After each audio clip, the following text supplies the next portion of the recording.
do Barba Domingues, usando de toda a sua sobriedade para manter os pés no chão, após, claro, a grande vitória de hoje sobre o Palmeiras, Edu. Foi uma entrevista pé no chão, né? Claro que é uma vitória enorme, gigantesca. Ele fez questão de exaltar a qualidade do Palmeiras e é até inteligente da parte dele, né? Exalta bastante o adversário que você venceu. Mas ele tem razão no que fez, mas pés no chão, porque sabe que é um passo dado no Campeonato Brasileiro. Ainda são muitos passos a serem percorridos, né? Até o final da competição. Tem Copa do Brasil no meio disso tudo. Dali a pouco tem Copa Sul-Americana também, com muitos adversários complicados. Chave do Atlético tem muito brasileiro, né? Tem Bragantino, tem Santos, tem o Botafogo. Enfim, não é simples. Até o final do ano serão muitos jogos. E ele falou em depender dos atletas acreditarem. E quando a gente fala isso, quando a gente escuta o técnico falando, quando do grupo a gente escuta falar em acreditar, em crescimento, em confiança, tem uma palavrinha, Thiago, que traz isso tudo. A crença, a confiança, é resultado. Se você consegue emendar uma boa sequência de resultados, e obviamente se vem uma sequência de resultados, é porque você está jogando bem, é porque você está melhorando o seu desempenho, aí o torcedor passa a acreditar, os atletas passam a acreditar que o grupo é mais forte do que se imagina, a confiança, ela aumenta, e se a confiança aumenta, se o torcedor passa a acreditar mais, obviamente o estádio vai estar mais cheio, o clube precisa trabalhar menos com promoções, já que o resultado é a maior promoção de todas. Se você entrega resultado na tabela de classificação do Campeonato Brasileiro, é a melhor promoção, é o melhor chamado para o torcedor voltar a campo. E se você está bem no Campeonato Brasileiro, que é o mais difícil de todos, automaticamente a sua confiança aumenta para uma Copa Sul-Americana, a sua confiança aumenta para uma Copa do Brasil, só com os resultados. Eu repito, os resultados eles aparecem por conta, em consequência, a boas atuações. E tomara que o Atlético tenha aproveitado muito bem essa parada de Copa do Mundo com o que tem, com o trabalho do dia a dia, com o elenco, aproveitado melhor os jogadores que vinham tendo menos minutos. No caso, Preciado não trabalhou, né? Com o grupo porque estava na Copa do Mundo, mas Igor Gomes, o próprio Dudu, o Scarpa recuperando. Natanael hoje jogou um bolão. O Natanael já vem de alguns jogos, cresceu bastante com o Barba, desde que o Barba passou a utilizar esse sistema ali como a saída de 3, o Natanael fazendo essa saída de 3, às vezes não defendendo como zagueiro, em outras oportunidades defendendo como zagueiro. Tem jogos em que o Natanael faz a saída como zagueiro, mas defende como lateral. Mas tem jogos como hoje, que ele faz a saída como zagueiro e defende como zagueiro, que é uma linha de 5. Ele defendendo como um terceiro zagueiro pela direita, o Lianco pela esquerda, o Juan centralizado e o Preciado fechando como um ala pela direita e o Lodge na esquerda. O Natanael cresceu muito, cara. Tem dado respostas e tem jogo que ele começa defendendo como zagueiro, como hoje, e termina como ala direito, como aconteceu hoje. E hoje ele foi muito bem, não à toa eleito o melhor em campo, ou pelo menos o melhor jogador do Atlético, né? Na partida em São Paulo. E o banco dando respostas, com o Preciado, com o Igor Gomes, com o Natanael. A questão do Igor Gomes chama atenção, muito pouco aproveitado antes da Copa do Mundo. Aí entra a questão contratual, dele não completar X número de jogos para não inviabilizar uma negociação. Fica a dúvida. Fala, Caldão. Edu, em relação ao Igor Gomes, nem era muito questão de jogos, não. Ele fez hoje o 6º jogo apenas. Então, assim, ele poderia fazer alguns outros, né? Porque são 13. A questão do Igor Gomes foi um descrédito mesmo do treinador com relação a ele. Porque poderia ter jogado mais, né, Edu? Até para não estouraria o número de 13 jogos, diferente, por exemplo, do Gustavo Scarpa e do Dudu, que já estavam mais próximos. Poderia jogar mais, mas assim, a gente não sabe o que é conversado internamente e é uma função que tem alguns nomes, né? O Bernard estava muito bem, o Bernard está muito bem, o Vitor Hugo é um titular absoluto desse time, o Cissé precisa de minutos, tem jogado muito bem, e aí, assim, o Igor vai entrar no lugar de quem, né? É complicado também, o Bernard não estava dando chances, o Vitor Hugo, tirar o Vitor Hugo desse time eu acho pouco inteligente. É claro, no decorrer das partidas ele poderia jogar, claro que poderia ter entrado, ter tido mais minutos, também poderia. Mas enfim, não sei se vai além apenas da escolha do treinador. Mas fato é que a partir de agora, e não é só apenas por conta do gol, é por conta do mercado do Atlético, que teve poucas contratações, o Barba vai ter que usar mais o elenco.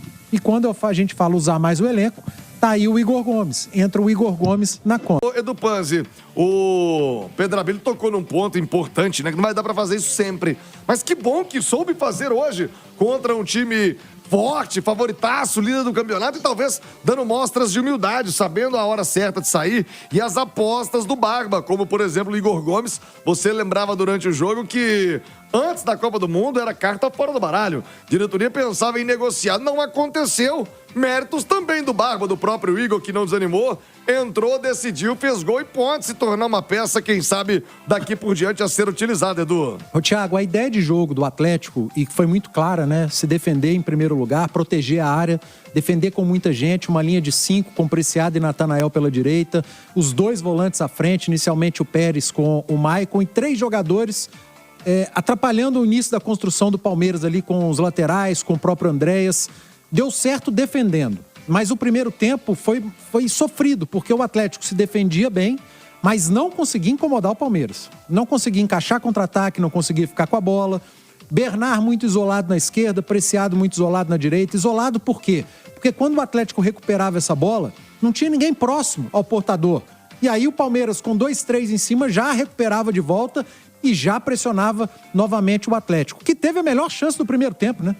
Apesar do Palmeiras ter 70% de posse, rondar a área, cruzar muita bola, a melhor chance do primeiro tempo foi do Galo. Aos 37 minutos, um passe do Bernard para o Cassier, que quase dentro da pequena área perdeu um gol. Cara a cara com o Carlos Miguel, que fez uma grande defesa. E no segundo tempo, o Atlético seguiu se defendendo bem, protegendo bem a área, mas aí sim incomodando o Palmeiras. Aí é o jogo correto. Você se defender com muita gente, não tem problema, baixar a linha não tem problema, mas quando recupera essa bola, aproximação, mais apoio com quem tiver com a bola, aproveitar os espaços deixados, e o Atlético o fez muito bem. E aí chega o primeiro gol numa inversão de lado do Vitor Hugo, que não vinha fazendo um grande jogo, pro Lodge. O Lodge faz o cruzamento, a bola rebate, o chute de fora do Cassierra e um piruzaço do Carlos Miguel. Às vezes você tem que contar com a sorte, né? Cara, mas não é... Foi um lance tão incomum, né? Porque geralmente o cara chuta forte e o goleiro deixa a bola passar entre as pernas, do lado do braço. Cara, foi um lance meio de recreio de escola, não foi, não? Foi estranho. De pelada de escola no recreio. Foi estranho. Aquele lance parecia que o goleiro achou que o jogo tinha parado, né? Largou a bola. Isso, simplesmente largou a bola e quem estava perto dele era o Vitor Hugo, né? Que só empurrou para fazer 1-0. O Atlético sofre o gol de empate numa pressão muito forte do Palmeiras. Talvez na única falha ali, entre aspas, do sistema defensivo. Acho que a falha foi muito mais do lado do Arias, que fez o cruzamento. O Minda chegou atrasado, não protegeu bem, ele já estava em campo, o Vitor Hugo já havia saído. E aí vem o cruzamento, contou com sorte também, Felipe Anderson, porque a bola desvia no Tomás Pérez, bate na trave e entra. Mas a resposta veio 3 minutos depois, num contra-ataque iniciado pelo Preciado, a falha do próprio Felipe Anderson. Abel já ia mudar o lado esquerdo, só que ele mexeu tarde, né? Demorou um pouquinho mais. O Atlético aproveitou esse lado esquerdo do Palmeiras direito com o Minda, que fez a boa jogada, ganhou na corrida do Felipe Anderson, e o Igor Gomes, já sem goleiro, mas com 2 defensores, chutou bem para fazer o 2-1. E aí o Atlético foi sofrer até o final. E já era esperado, é o líder do campeonato, é o Palmeiras. Ninguém vai a São Paulo, no estádio do Palmeiras, e não vai sofrer. Em algum momento você sofre muito. E o Atlético conseguiu, soube sofrer, se defendeu bem, Everson bem, o sistema defensivo com muita concentração, errando pouco, as bolas rebatidas. O Atlético na bola parada hoje foi muito bem e traz para Belo Horizonte 3 pontos e uma vitória improvável e gigantesca. E aí, Thiago, a vitória é tão importante porque na próxima rodada o Atlético não joga. É um jogo adiado contra o Bragantino. Então pode ser que alguma equipe de trás aproxime, alguma equipe da frente abra vantagem, mas o Atlético somou 3 pontos. Numa rodada de tantos empates, 6 empates em 10 jogos, quem venceu se deu muito bem. E o Galo venceu o líder do campeonato, jogando na casa dele, e deu um salto na tabela, está mais próximo da zona de Libertadores, mais próximo dos 5 primeiros, mais distante ali dos últimos colocados, está na primeira parte da tabela do Campeonato Brasileiro. É um time mais organizado. Dá para ver que o período sem jogos, o período da Copa do Mundo fez bem ao Galo. É um time que se defende com mais organização, tem mais calma para sair, mas eu ainda bato na tecla. falta mais talento, mais protagonismo do meio para frente.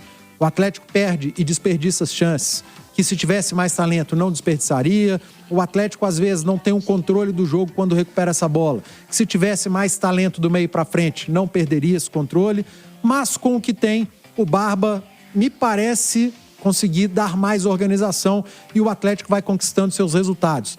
Contra o Bahia, empatou e não fez um jogo ruim. Contra o Palmeiras, venceu, fez um primeiro tempo em que sofreu mais do que precisava, mas um segundo tempo correto. E aí vai caminhando no Campeonato Brasileiro. E agora é Copa do Brasil. Vamos ver como é que é o comportamento desse time, desse elenco, no mata-mata que vem pela frente. Thiago. Abílio, Galo ganhou, Abílio. Galo ganhou, que grande vitória. Vitória histórica na sua voz. Foi barbante neles, Abílio. E o meu voto era, repito, amassado pelo Palmeiras, mas, de novo, conseguiu num contra-ataque fazer gol. E aí, méritos ao Barba e as substituições, méritos à recuperação de jogadores no Atlético, porque hoje foi o dia do Galo virar fênix, né? De ressurgirem alguns jogadores das cinzas. Alan Minda, Alexander, próprio Preciado, que eu já citei, e o Igor Gomes, o autor do gol da vitória, que surgiu do banco de reservas, como a gente já não via acontecer há algum tempo, para receber o passe do contragolpe do Minda e fazer barbante neles, Galo. 2-1 numa vitória gigantesca contra o Palmeiras, ô Thiago. Como eu queria que esse time fosse competitivo assim em todos os jogos. É claro, né? Nem sempre dá para se fechar desse jeito. Nem sempre dá para estacionar o busão e esperar o outro time. Difícil fazer isso contra o Bahia em casa, por exemplo. Mas hoje o Galo foi competitivo e conseguiu barbante neles. Agora o papo é Copa do Brasil. Alô, Juve Galo no Domingão da Itatiaia. Mas Henrique André, o Ricardo Dornelas, ele já mandou 1.873 mensagens aqui no YouTube do Itatiaia Esportes, dizendo o seguinte: e o Fred? Acabou a negociação? E o Fred? Acabou a negociação? E o Fred? Henrique, o Cláudio Rezende trouxe dentro da Bola Rolar uma novidade, que essa semana pode ser decisiva para a negociação envolvendo o Fred, meio-campista do Fenerbahçe, ex-jogador da seleção brasileira, da base do Galo, que é de Belo Horizonte e que é, sim, um desejo da diretoria. Pode dar negócio ainda, Henrique? Boa noite. Ô, Thiago, boa noite pra você, pro Edu. Tava com saudade, viu, Edu, de estar aqui com você, meu amigo. Ó, fala pro Ricardo. Não vai te catar, velho. Não, você eu já vi, Thiago. É o seguinte, ô, Ricardo. Primeira coisa, vou te dar uma dica de amigo. Quando você tiver nessa ansiedade toda, vai lá no itatiaesporte.com.br, que com certeza você vai matar todas as suas dúvidas sobre o Galo. E a gente trouxe mais cedo uma apuração, porque hoje começou a circular na imprensa turca que o Fred faria a sua despedida no meio da semana agora e que estaria acertado com o Atlético. Então a gente foi atrás do clube, foi atrás também dos representantes do Fred. E o que eu consegui apurar, viu, Thiago? É o seguinte, não tem nada acertado, não tem nada de despedida, pelo menos por enquanto. Não é segredo pra ninguém que o Fred é um sonho antigo do Atlético. Só que o técnico, né, o Ismail Kartal, ele falou durante a semana o tanto que ele gosta do Fred, que o Fred ficaria por lá. Então, pra gente, era fim de novela, fim de papo, e que o Fred cumpriria o contrato com o Fenerbahçe. Só que hoje começou a circular, né, jornalistas turcos dando essa informação, tá? E o Atlético, ele continua trabalhando em silêncio, sem alarde. Por quê? Foi assim, né, com a contratação do Léo Duarte e também com o Thiago Borba, né? O Atlético que vai se reforçando aos poucos no mercado da bola, que ainda, né, não aqueceu. O clube tem esta proposta de trazer mais 2 ou 3 jogadores, então vai se movimentando. E no caso do Fred, é um desejo, Thiago, só que é muito complicado, porque o Fred ganha muito bem na Turquia e tem esse desejo do treinador de permanecer com ele por lá. Só que tem alguns trunfos também. O empresário segue na Turquia, segue conversando com o Fenerbahçe para tentar essa rescisão amigável, já que o Atlético não vai fazer nenhuma compra, então a novela Fred não acabou. E o Atlético, com os pés no chão, até para não criar expectativa, né? Como eu disse, está trabalhando em silêncio. O torcedor, às vezes, por uma notícia que sai lá na Turquia, começa a pressionar, cria uma expectativa e pode se frustrar. Então o clube prefere adotar o silêncio, mas o Fred é ainda uma possibilidade para o Galo. E a gente veio apurando também ao longo dos dias, né? Por exemplo, o Quinteiro. O Atlético falou, ó, não é prioridade. O colombiano. Aí tem também o outro uruguaio lá, o Nicolás Fonseca, que o Atlético falou, ó, não é prioridade.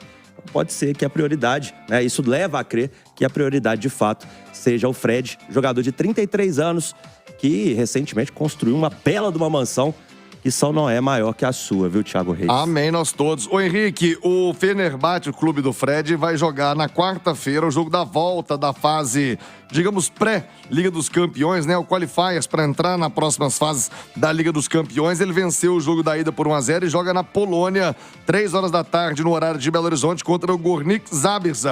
E eu conversei com uma pessoa ligada ao Fred que me disse o seguinte...